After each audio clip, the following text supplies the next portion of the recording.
Hey guys, this is Alec from Blackhouse Vapor Company. Today I'm going to show you in a little two-part video how to install the LiPo battery packs. These are the 1100 mAh battery pack that we just got into Blackhouse and also online. Our website is blackhousevaporcompany.com. I'm going to show you how to install these guys into the ONI 133 box mod. This comes standard with an 18650, a dual 18650 battery tray, just like this. In today's episode I'm going to show you how to replace that battery tray with this LiPo battery pack. This is a little two-part video because one side is physical. You do have to install the LiPo battery yourself, and then the second part of this is actually on your computer. You're going to have the eScribe software that they provide for the DNA chip, and you're going to have to switch your DNA chip over from the standard 18650 over to the LiPo settings, and I can show you how to do that as well. So this will be a two-part video. Let's get started though.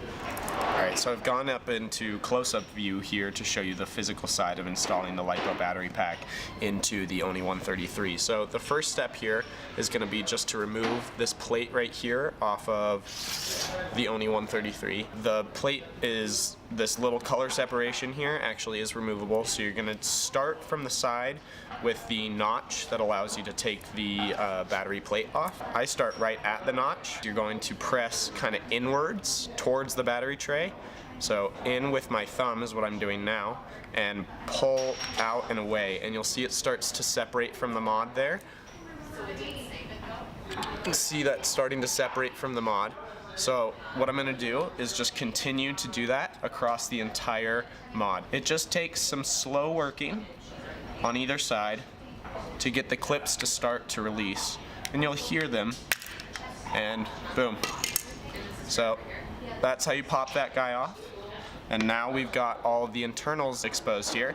So what you see here is that this orange color matches up with the orange that is in here, and this white clip right here looks like it actually goes in on the bottom right here, and that'll be true. I start by pulling the green tab for the battery tray just to get a little lift on it, and then I'm going to stick my thumb underneath the terminals and start just kind of wiggling it out.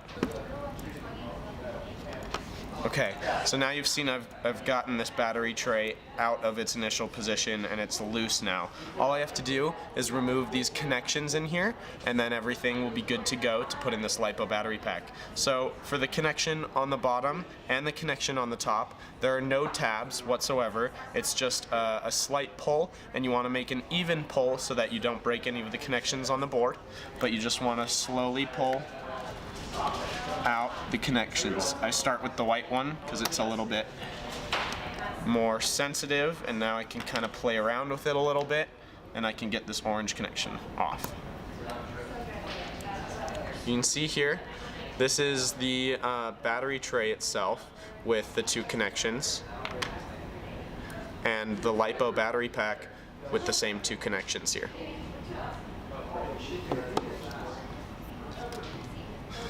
The last thing that we have to do on the physical side of the installation is just take these two connections and neatly position the LiPo battery pack into the ONI 133 while we connect these. So this takes just a second to kind of figure out the best way to install it. I think the way that I'm going to do it is like this. So you can see I've folded these cables here, and I've folded this just directly across, and these connections will then line up if I put it in this way. So I'm going to just stick it slightly in and make these connections, and the bottom connection.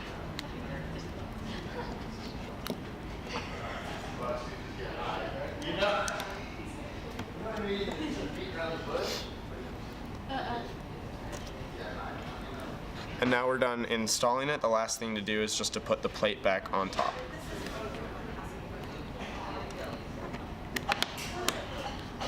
Seems to work better if you start with this plate, reinstalling it from the top and working your way down.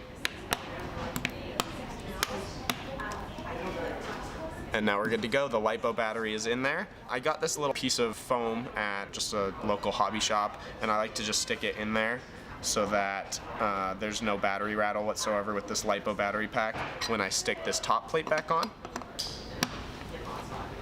But yeah, we're good to go. It should fire up on its own even with the LiPo in there, although it's not set to LiPo, to run a LiPo right now. So we're good to go on that front. Now we know we can put it into the eScribe software and get it set up with this LiPo battery. Alright guys, here we are in the software side of things. We're going to go ahead and open the eScribe software from Evolve Vapor. This is available at evolvevapor.com under the DNA 200 tab is what you're going to need to use for the ONI 133. Now, if you have your ONI connected and you connected it before, this is what it's going to look like. It's going to immediately connect and download your settings. If you haven't connected your ONI before, which I'm assuming a lot of you haven't, it's going to hopefully automatically detect the DNA chip being connected to your computer by micro USB, and once that happens you can just confirm that it is a DNA 200 chip and it'll come up like this. Now I've just been screwing around with it for a second, so that's why it's synced up already, but you can see I haven't yet updated my device. There is an update available up here. You can see 1.2 SP3 is available. Click here to apply it to your device. So I'll do that really quickly.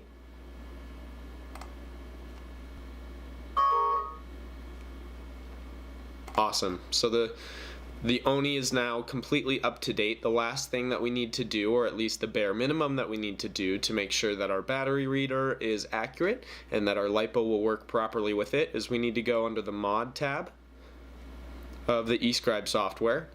And you can see right now it's telling me my capacity is 22.2 watt hours with 2 cells at a 3.2 soft cutoff. So that is not the correct nominal voltage for a LiPo battery pack. So what you're going to want to do is click the watt hour calculator, go down, and it's going to ask if you know the total voltage, and we do. So we're going to hit yes. So the battery cell capacity for this particular pack, the one that is available at Blackhouse, is 1100 milliamps. So we're going to put in 1100 milliamps there. The number of battery cells, these are 3-cell LiPo packs, and the nominal pack voltage for this pack is going to be 11.1. And so we know all of that is going to be accurate, and we're going to hit OK now. So we can see 12.21 watt hours. Use this value. I'm going to hit OK. Now that we have that set up, the last thing to do is the cell soft cutoff. Now for the LiPo batteries, I'm just going to set this to 3.09. and that should work fine for our application. So now everything that we need on here, I'm just going to take a quick look through it. Looks correct. The last thing to do is to make sure that the Canthal power limit is at 200 watts, which it is. Make sure that you're only using the 200 watt setting if you're using the LiPo packs. If you're not using the LiPo packs, set it to 133. That's why a lot of people have come into us with issues thinking that they can make their DNA chip a 200 watt chip just by setting it as such. But if you're using 18650 batteries, this will not work. Alright. So now that we're done with all of this, I'm just going to go ahead and upload the settings to my device.